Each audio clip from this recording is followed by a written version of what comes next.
sobre todo por la invitación a este congreso, que es un ejemplo de lo que tenemos que hacer, que es pensar la realidad en este mundo cambiante, en esta Argentina cambiante. Así que les agradezco mucho que me hayan invitado a participar. El tema de esta sección del congreso es la inserción internacional de la Argentina en la nueva División Internacional del Trabajo. Y yo quisiera aclarar un poco este concepto para fundamentar después lo que voy a decir. ¿Cuán nueva es la División Internacional del Trabajo en los últimos grupos, en las últimas décadas? En realidad creo que sigue articulada en dos ejes principales. Uno es el intercambio de productos primarios por manufacturas, en el viejo modelo centro-periferia, y después en el comercio intraindustrial, entre economías industriales, siendo este segundo segmento, el del comercio intraindustrial, el más importante del comercio mundial. Lo que sí ha cambiado son los actores en esas dos grandes matrices del comercio internacional. Porque han aparecido en los últimos lustros estos protagonistas asiáticos, en primer lugar China, que se sale de la posición periférica de la condición subdesarrollada para convertirse en un país industrial y participar en la corriente de comercio industrial. Y lo mismo pasa con los llamados tigres asiáticos, de los cuales el mayor protagonista es Corea, que hace apenas 50 años o 60 era una economía extremadamente subdesarrollada, mucho más subdesarrollada que los países de América Latina, y se ha convertido en una generación en una potencia industrial. Entonces yo creo que lo que sí ha cambiado, como les digo, no es tanto la división internacional del trabajo, que sigue operando en estas dos grandes matrices, sino cuáles son los actores. Entonces, estos nuevos actores, China en primer lugar, se sale de la condición periférica para pasarse a la posición central, con un modelo de intercambio con África y América Latina de la vieja matriz, productos primarios por manufacturas y capitales. Esto desde luego configura un escenario multipolar mucho más complejo, pero vuelvo a decir, el concepto de nueva dimensión internacional del trabajo probablemente no es la más adecuada, sino más bien lo que sucede es que hay nuevos actores en esas dos grandes matrices. Y entonces la segunda pregunta que conviene aclarar es ¿qué significa todo esto, estos cambios para el desarrollo? ¿Cuánto ha cambiado el desarrollo con estas nuevas tendencias? Y al decir esto quiero hacer referencia principalmente a lo que es la dimensión nacional y la dimensión global, cómo se articula lo interno con lo externo. Y la verdad es que creo que en esto tampoco ha habido demasiados cambios. El desarrollo sigue siendo esencialmente un proceso de construcción en un espacio nacional. Incluso cuando se habla de la globalización, que es tan importante, decisiva y que es insolayable, conviene recordar algunos datos que están en los informes de las Naciones Unidas, por ejemplo en el último informe de la organización, de la UNCTAD, que dice lo siguiente: el valor agregado de las filiales de corporaciones transnacionales al Producto Mundial es del 10%. Si uno considera que en promedio aproximadamente las grandes corporaciones transnacionales producen la mitad de su producto en sus mercados nacionales y la otra mitad a través de sus filiales, podemos llegar a la conclusión que las grandes cadenas de valor representan el 20% del PIB mundial. Es realmente una cifra extraordinaria, sobre todo si se tiene en cuenta que abarca los sectores de mayor tecnología y de mayor nivel industrial. Pero sin embargo, el 80% de la actividad económica, del empleo, de la actividad empresaria y de los mercados se da en los espacios nacionales. Y es ahí, en ese espacio nacional, donde cada sociedad construye su proceso de desarrollo y construye también su estilo de inserción en la globalización. Y allí viene el gran contrapunto entre el planteo neoliberal y el planteo estructuralista. El neoliberalismo supone que el desarrollo se construye en la esfera global, adhiriéndose a los mercados globales, integrándose a la cadena de valor y dejándose llevar por las corrientes de los mercados mundiales. Y el planteo estructuralista dice no, el desarrollo es una construcción en un espacio nacional a partir de la densidad nacional, de la cohesión social, de la sinergia pública y privada, de la capacitación de la gente, de la ocupación del territorio, del fomento de la ciencia y la tecnología, de la sinergia, vuelvo a insistir, público-privado. Y todas estas acciones no se construyen en el pre-global, se construyen esencialmente en la esfera nacional, desde luego abierto al mundo. Yo creo que lo que sí cambia respecto a experiencias remotas es que el peso de lo transnacional es muy importante. No se puede construir lo nacional sin una estrategia de inserción en la globalización, pero sigue siendo en el espacio nacional donde los países deciden su futuro y su inserción internacional. Entonces, a partir de esto, digamos, estos dos supuestos acerca de la relación entre lo interno y lo externo, la globalización y lo nacional, y la división del trabajo o los nuevos actores, podemos repasar la experiencia argentina. Nosotros salimos de la matriz, en alguna medida centro-periferia tradicional, hasta la crisis del 30, donde éramos un ejemplo notable de un país que se inserta en la revolución industrial y en todo el crecimiento hasta 1930, esencialmente como un exportador de productos primarios. Y fue, por cierto, probablemente el país de la periferia que tuvo con ese modelo niveles de modernización mayor en comparación internacional. Y de ahí salimos, después de la crisis, en la búsqueda de una nueva matriz productiva, porque ya claramente el país ya era demasiado grande, y por otra parte había colapsado el mercado mundial de productos primarios, y por lo tanto era indispensable buscar nuevas fuentes de desarrollo, nuevas fuentes de crecimiento y generación de empleo. Y ahí iniciamos el proceso de la llamada industrialización sustitutiva de importaciones, un proceso complejo que nunca llegamos realmente a consumar. Hemos desarrollado una economía subindustrial, no hemos incorporado en el tejido productivo los sectores de mayor valor agregado, de mayor nivel tecnológico. Hemos tenido un extremo grado de extranjerización, y la verdad que no se construye un proyecto nacional sobre la base de filiales, y hemos construido un modelo que lo describió muy bien Marcelo Diamond con la idea de la estructura productiva desequilibrada, de un sistema subindustrial que, cuando ocupa posiciones de pleno empleo de su capacidad productiva, genera un fenomenal déficit para el abastecimiento de insumos, de equipos y demás, y en el caso de las filiales, las transferencias de utilidades al exterior, y este déficit lo financia el superávit de la producción primaria. Esta es la esencia del modelo subindustrial, de la estructura desequilibrada, y ya sabemos que esa es una estructura vulnerable, inestable, que nos confronta periódicamente con este fenómeno de la recesión externa. Cuando el déficit industrial alcanza niveles exagerados, y para colmo en los últimos años agravado por el déficit energético, volvemos a encontrarnos otra vez con la restricción externa. Y esto ha sido resultado, este subdesarrollo industrial, de las características institucionales, políticas, de la forma en que se comportó nuestra densidad nacional en todo el proceso de transformación.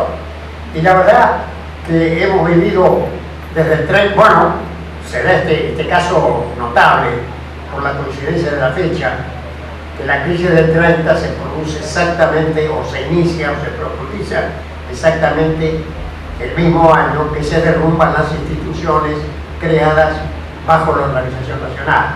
Se derriba el régimen constitucional, y ahí perdemos una de las condiciones esenciales, que es la de un sistema institucional estable, capaz de arbitrar los conflictos inevitables que se producen en un proceso de transformación. Es decir, cuando nosotros entramos a la transformación inevitable de la industrialización, lo hicimos en la peor de las condiciones posibles desde el punto de vista institucional. Y fuimos de los golpes de Estado a los gobiernos civiles, en las políticas pendulares de vuelta al país agrario o de la tentativa industrial, creando el falso dilema campo-industria, construimos el modelo de stop-go, la economía que despega por aumento de la demanda interna y de pronto se encuentra con la insuficiencia de ella y tiene que frenar, y desde luego en una economía fuertemente extranjerizada y con un subdesarrollo en los sectores dinámicos, la incapacidad de tener un sistema de ciencia y tecnología maduro, que solo es posible cuando existe una base industrial integrada y compleja que incorpora las actividades en la frontera del conocimiento. Y en definitiva lo que nos pasó es que tuvimos un proyecto hegemónico con el cual el país se modernizó y de alguna manera creció, sin desarrollo pero creció, que fue el proyecto oligárquico, el proyecto del modelo hacia afuera, de crecimiento hacia afuera, donde la totalidad, digamos, del sistema en el poder económico, incluso en el sistema político, era funcional a la debilidad de ese modelo. Y cuando se vino abajo el modelo hegemónico de la economía primaria exportadora, no fuimos capaces de crear el otro modelo hegemónico de base industrial integrada, apoyada en el campo y la industria, con las consecuencias que acabo de recordar. Y esto nos ha llevado a esta inestabilidad que caracteriza a la economía argentina, la recurrencia del proceso inflacionario, la pérdida de la moneda nacional. Tuvimos el siglo pasado el récord mundial de inflación, destruimos una de las funciones esenciales de la moneda nacional, que es la función de ahorro, y de allí entonces cada vez que los precios suben la gente compra dólares para proteger el poder adquisitivo de ese ahorro. Si a eso le sumamos la maniobra especulativa, tenemos la fuga de capitales que agrava la restricción externa. Tuvimos a lo largo del tiempo una gran inestabilidad macroeconómica, una variación extraordinaria de la paridad real, y en condiciones de variabilidad de la paridad real, del valor real, digamos, del dólar, es muy difícil planificar a largo plazo y promover inversiones que requieren previsibilidad. De tal manera que el desarrollo industrial argentino se hizo en condiciones muy difíciles, y no es extraño entonces que las consecuencias sean las que sean, un sistema subindustrial. Para colmo, en la política pendular, que se dio en el largo periodo del 30, digamos, al 76, entre 1930 y 1976 tuvimos varios golpes de Estado y varios cambios de política, pero dentro de ciertos límites. Incluso cuando la política económica se orientaba a la salida liberal, se vio claramente, por ejemplo, en el gobierno de Onganía y en el ministerio de Krieger, donde aparece la dimensión financiera ganando posición hegemónica, y sin embargo no agrede a la estructura que se había construido en el periodo anterior, coexiste con ese modelo. Lo que cambia radicalmente el comportamiento de la política económica y da pie a dos periodos de genocidio industrial es el golpe de Estado del 76, donde en un escenario mundial donde se afianzaba la hegemonía financiera y poco tiempo después quedaba consagrada con la reforma del presidente Reagan en los Estados Unidos, la señora Thatcher en Gran Bretaña, se instala esta hegemonía financiera como un núcleo dominante del capitalismo contemporáneo que subsiste hasta ahora y que ha podido sobrevivir incluso a esta fenomenal crisis de fines de la década pasada. Es en el 76 donde se incorpora la hegemonía financiera en esta trayectoria argentina, se liberan las corrientes financieras y se empieza a utilizar el instrumento más letal del neoliberalismo, que es el dólar barato, que es lo que pasó en tiempo de la dictadura con la tablita y que es lo que pasó en la década del 90 de la convertibilidad con el 1. Y la verdad que en condiciones de dólar barato subsiste apenas la rentabilidad de los sectores que gozan de la ventaja de los productos primarios, pero se destruye toda posibilidad de competencia y desarrollo. Agregado esto a la apertura del mercado interno, se produjo literalmente un genocidio industrial. porque el peor periodo de la historia económica argentina es el que está abarcado por el golpe del 76 y la crisis del 2001. Todos los indicadores son un espanto y terminamos en un desorden fenomenal, con un deterioro del tejido productivo, con la fractura del mercado de trabajo, con el aumento de la informalidad en la fuerza de trabajo, el deterioro del salario real, el deterioro social. Es decir, fue un periodo realmente espantoso el que vivimos bajo ese periodo de la hegemonía financiera y del dólar barato y de la apertura incondicional, para no mencionar las otras atrocidades que nos tocó vivir también en tiempo de la dictadura. Entonces, tenemos una trayectoria compleja de una industria que no ha llegado a madurar, que genera estas características que no termina de resolver el problema de la estructura desequilibrada y que replantea periódicamente, como está pasando ahora, este tema de la escasez de divisas, de las cuales, dentro del cual el factor fundamental es este fenómeno del déficit, en alta parte, como ha sido mencionado acá, en electrónicos, en bienes de capital, en productos químicos, y ahí estamos entonces otra vez en la cuestión pendular que ahora se refleja en esta nueva expresión de la restricción externa, con todos los problemas del mercado cambiario, la administración de corto plazo y los problemas de largo plazo. ¿Qué es lo que ha cambiado en la experiencia reciente respecto sobre todo de la experiencia neoliberal? Donde directamente no tuvimos Estado Nacional, porque ustedes recuerdan que durante todo ese periodo la política económica consistía en transmitir señales amistosas a los mercados para seguir refinanciando deuda. Y tuvimos incluso un sistema bancario que colapsó en el 2001, porque estaba denominado en dólares, 2/3 de los activos y pasivos estaban denominados en dólares, y por lo tanto cuando los dólares no tuvieron se vino bajo el sistema. Entonces, el periodo anterior de la hegemonía neoliberal llevó al endeudamiento continuo del sector público, al deterioro y a la vulnerabilidad del sector financiero, hasta que esto se desploma en el 2001. Lo que ha cambiado es un nuevo rumbo que toma la política económica a partir del 2002 y sobre todo del inicio de la presidencia del doctor Kirchner, que es la recuperación del Estado Nacional, la búsqueda de recuperar la solvencia fiscal, la posibilidad de aprovechar las buenas condiciones de los precios internacionales y las buenas cosechas para aumentar las reservas, el ajuste cambiario que sale de la lógica del dólar barato, y a partir de allí se recupera un nivel de soberanía y de capacidad y autonomía del Estado Nacional, que es lo que permite tomar una serie de decisiones profundamente confrontativas de los poderes fácticos. En primer lugar, la reestructuración de la deuda sin el apoyo del fondo, sin atender los criterios de los mercados, por las nuestras, con una oferta argentina que en definitiva es aceptada por el 92% de los tenedores de deuda.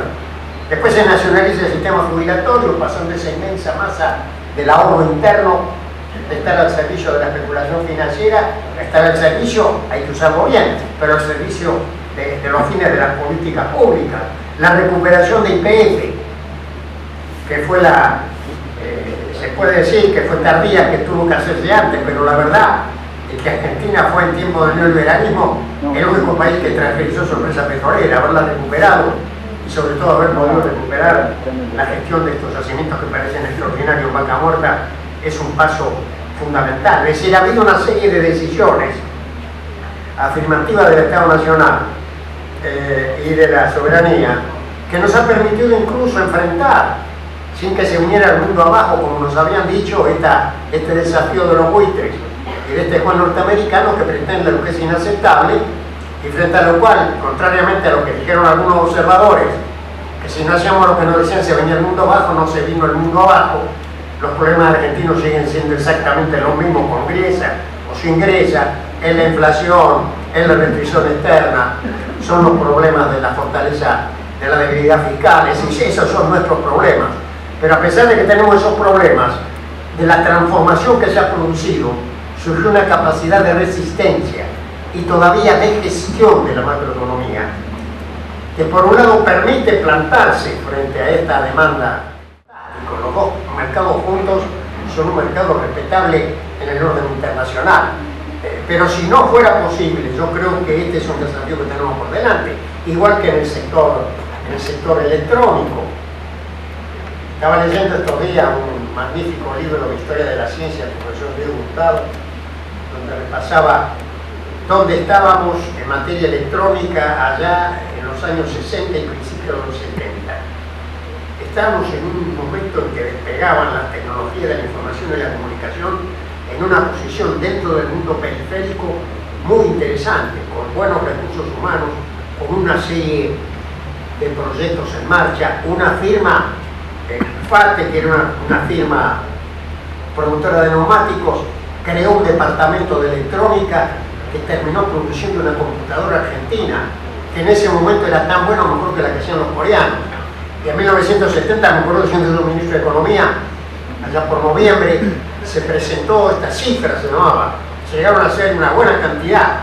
Bueno, 2 años después del golpe de Estado se cerró el departamento de electrónica y se desmanteló todo lo que había. Nuestro querido amigo Marcelo Diama, un gran industrial en una actividad de frontera y además un gran economista, tuvo la lucidez de cerrar su negocio antes de que se organizara la tormenta, y tenía una empresa de productos audiovisuales y demás, radios y demás, de gran nivel. Es decir, cuando uno observa realmente el genocidio industrial, y sobre todo en algunos elementos donde teníamos semillas muy promisorias, bueno, hay que evitar la melancolía y reponerse y seguir adelante.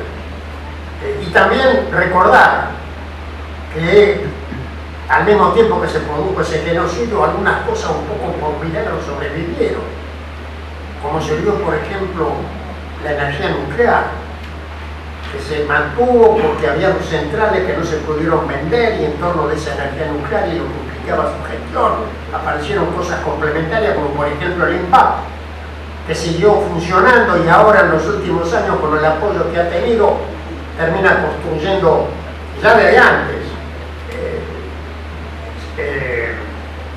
centrales nucleares de investigación, que ha venido Australia, que ha venido varios países, los satélites, los radares. Es decir, ha subsistido en este deterioro fenomenal que ha tenido, digamos, la industria y la tecnología argentina bajo las políticas neoliberales. Han subsistido, que son reveladores estos hechos de la potencia que subsiste en la sociedad argentina, en su cuadro técnico, en su gente, en su capacidad empresaria. Entonces, yo creo que pensando en nuestra inserción en la división del trabajo de aquí a futuro, vuelvo a decirles, tal vez no hay nada nuevo, porque siempre fue necesario tener una estructura compleja, no estar atrapado en la relación centro-periferia y participar en la división del trabajo industrial a partir de una capacidad exportadora de autopartes, de productos químicos, de bienes electrónicos, que nos permita que la industria por lo menos se abastezca de la divisa que necesita. Y si eso fuera así, se acaba el conflicto campo-industria, se acaba incluso la necesidad de tener retenciones, porque una vez que equilibramos la estructura con una industria de alta tecnología, ya no hace falta tener un tipo de cambio para la soja y un tipo de cambio para otras cosas. Podemos unificar, digamos, el tipo de cambio, administrarlo razonablemente y terminar de una buena vez con este falso conflicto campo-industria. Y tenemos entonces este desafío de cómo resolvemos este déficit de las manufacturas de origen industrial. Yo diría que, en resumen, este debe ser el objetivo primario de la política industrial. Eliminar ese déficit a través de la capacidad competitiva en esos sectores, en el sector automotriz, etc. La agregación de valor a la actividad primaria, resolver este problema que tenemos en la minería, que tenemos un régimen de explotación propio de las economías dependientes, donde vienen empresas extranjeras, traer los recursos para mandarlos brutos al exterior sin integración de las cadenas de valor. Es decir, tenemos que integrar las cadenas de valor. Y tenemos que resolver este viejo problema y ponernos de acuerdo en que bajo qué tipo de sistema económico vamos a crecer, estamos y vamos a crecer. Y yo acabo de publicar hace poco tiempo un libro que se llama El empresario argentino, en donde mi argumento es el siguiente.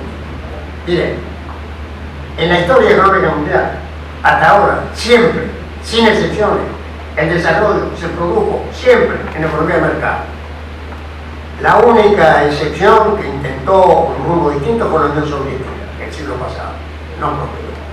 En Cuba, incluso en América Latina, un país que ha tomado decisiones ejemplares de defensa de la soberanía, de la inclusión social, un modelo alternativo tampoco admite. Entonces, estamos en la economía de mercado. Si estamos en la economía de mercado, esto quiere decir que el sector privado tiene que ser protagonista, aportando a traer tecnología, invertir, generar empleo, exportar. Entonces tenemos que generar las condiciones para que en una economía de mercado ese sector privado realmente cumpla la función social que le corresponde en la búsqueda de la ganancia, que es el objetivo de la actividad privada. El tema es en qué gana plata, y esto depende del contexto. En un contexto en que se gana plata especulando, se va a especular. En un contexto en que solo se puede ganar plata produciendo y trayendo tecnología, se va a hacer exactamente eso. Entonces tenemos que resolver ese tema. Cómo generamos las reglas del juego para el fortalecimiento de un sector privado dinámico. Estos días tuvo lugar en Buenos Aires, en el Parque Norte, el Congreso de los Industriales Metalúrgicos Jóvenes, ADIMRA Joven. Y la verdad es que era extraordinario ver una cantidad de gente joven en las parejas, en localidades del interior, con un entusiasmo, una capacidad de innovar, con una masa de pymes con capacidad innovadora. Es decir, hay un potencial formidable. Y después, generar reglas del juego que de alguna manera domestiquen algunos grupos de poder concentrado, que a veces son buenos productores porque son eficientes, pero suelen pensar mal, porque tienden a adherirse a los modelos neoliberales. Y entonces frecuentemente los vemos dirigiéndose a políticas que, como recordaba Marcelo Diaman, va en contra de sus propios intereses, porque destruye el mercado interno, porque cierra las posibilidades de crecimiento, y sin embargo son actores de la realidad, y por lo tanto hay que crear las condiciones y los marcos de referencia para que las reglas del juego induzcan a todos los sectores a producir, a traer tecnología y no a especular. Estos son los problemas que tenemos en este desafío de encontrar nuestro lugar en el mundo, y no lo vamos a poder encontrar si no desarrollamos una economía industrial integrada y abierta, que sea capaz de cerrar ese fenomenal déficit de manufactura de origen industrial, que agregue valor a la producción primaria, y que a partir de allí genere la capacidad de movilizar el ahorro interno, ponernos de acuerdo definitivamente en este viejo problema que yo planteé hace muchos años en aquel libro de Vivir con lo Nuestro, esta tesis neoliberal falsa, de que Argentina no tiene ahorro y que por lo tanto si no viene el capital extranjero y el crédito externo no podemos crecer. Es falso. Argentina tiene una tasa de ahorro cercana al 30% del Producto Bruto Interno. Con esa tasa de ahorro podemos sostener una tasa de crecimiento del 5%. Esto no excluye que traigamos recursos complementarios del exterior, pero cuando se toma esa postura de que lo que viene de afuera es esencial, la política es la apertura incondicional y transmitir señales amistosas a los criterios que prevalecen en los centros de poder internacional, criterios que Raúl Pérez llamaba el pensamiento céntrico, que es funcional a los intereses de los países centrales, pero incompatible con el desarrollo de un país subdesarrollado. Y por lo tanto el pensamiento crítico es fundamental. Y a partir de allí entonces construir estos elementos de la construcción de una estrategia y encontrar el equilibrio adecuado, el modo viviente adecuado con las filiales de empresas extranjeras. Argentina es uno de los países más extranjerizados del mundo. De las 500 mayores empresas no financieras, la mayor parte son filiales y generan más del 80% del valor agregado. No se construye un empresariado nacional, un empresariado dinámico con filiales, porque las filiales naturalmente responden a la estrategia de sus matrices. Y aun cuando, como pasa en China, solamente las aceptan, se traen tecnologías, se exportan y demás, No se les puede delegar, no se les puede regalar el mercado interno, ni delegar en la conducción de la actividad privada. Es necesario encontrar un equilibrio en que el eje de la política esté en las políticas nacionales de desarrollo, en el protagonismo de la empresa nacional, y en ese espacio hay un espacio muy importante también para las filiales de empresas extranjeras. Es decir, tenemos que entrar en este camino de la argentinización de la economía nacional, revertir este proceso extraordinario de extranjerización que hemos vivido. Hemos dado algunos pasos, acabo de recordar el IPF, que es muy importante en ese sentido, y después naturalmente tenemos los problemas de la integración del territorio, que esta política industrial abarque la transformación de la producción en los lugares de origen para acabar con este aspecto radial que todavía conserva la economía argentina. Ahí tenemos desde luego resolver el problema energético, pero vuelvo a insistir, supongamos que de pronto tenemos mucho petróleo en vaca muerta y acabamos con el déficit energético, y sería un paso importante para aliviar la restricción externa. ¿Eso indicaría que nos estamos convirtiendo en un país desarrollado? De ninguna manera. Aunque hay países como Alemania, Corea y una serie de países industriales que son fuertemente deficitarios en energía, y son países desarrollados, pagan la energía con manufactura, con tecnología, es decir, no es un obstáculo. Entonces, si nosotros aliviamos la restricción externa, pero mantenemos una estructura desequilibrada, no podremos tener un sistema científico y tecnológico avanzado, y seguiremos teniendo un sistema que le ha dado un poco más de aliento a la estructura productiva desequilibrada en resolver el déficit energético, pero no termina de constituir una economía avanzada. Así que yo diría que estos son los temas que tenemos que resolver, y acá he escuchado con mucho interés el panel anterior todo el énfasis en el Mercosur y en la integración latinoamericana. Yo creo que la gran dificultad que tenemos en la integración no está tanto en las reglas del juego. Se mencionaron los acuerdos de Alfonsín y Sarney, que ponían como eje dominante la complementación industrial, y se llegó a poner en marcha el acuerdo con Argentina de capital, adquirió un dinamismo muy importante. Después vino la onda neoliberal, que en vez de la política orientada a la integración vino la magia del mercado con todas las consecuencias. Y de allí en más, el sistema ha ganado un nuevo impulso político por las nuevas orientaciones, sobre todo de Argentina y Brasil, y también de Uruguay. Además, otros países de América Latina, como Corea, como Ecuador, como Venezuela, que comparten objetivos nacionales de desarrollo.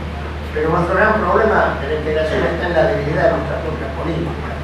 Si nosotros los brasileños, como nos sucede, no terminamos de resolver los problemas de nuestra estrategia de desarrollo, si no logramos compatibilizar las políticas nacionales y populares que prevalecen de defensa de la soberanía, de énfasis en lo social, con políticas viables, de ordenamiento macroeconómico, de desarrollo industrial, esto se refleja en la posibilidad de la integración. Yo le diría que el mayor impulso que le podríamos dar a la integración latinoamericana es fortalecer las instituciones nacionales, es la plataforma para avanzar en la integración. Y en el contexto de circunstancias que hacen falta para que esto sea posible, es indispensable el orden macroeconómico, porque no se puede construir nada en el marco del desorden fiscal, del desorden monetario, de la inflación, de la restricción externa. En condiciones de desorden esto es imposible, es necesario la fortaleza de las instituciones. Nosotros ahí hemos dado un gran paso hace más de 30 años cuando vino la democracia, recuperamos las instituciones, la división de poderes, el Estado de Derecho. Este es un paso fundamental, pero nos faltan muchas otras cosas, entre otras poder lograr un ordenamiento macroeconómico sólido. Periódicamente recaemos en la trampa del dólar barato. Acá no se trata de devaluar o no devaluar, ese no es el problema. El problema es cómo tener un tipo de cambio competitivo que le dé competitividad a toda la producción argentina sujeta a la competencia internacional. Cómo articulamos esa política con la solidez fiscal y una política monetaria en que el dinero se expanda para el crédito productivo productivo y no para cerrar el déficit del sector público. Es decir, hace falta una heterodoxia muy responsable en materia macroeconómica, porque a veces se cae en la ilusión de que todo es posible y ciertamente eso termina generando situaciones de tensión que son incompatibles con un marco macroeconómico sólido que sustente la transformación.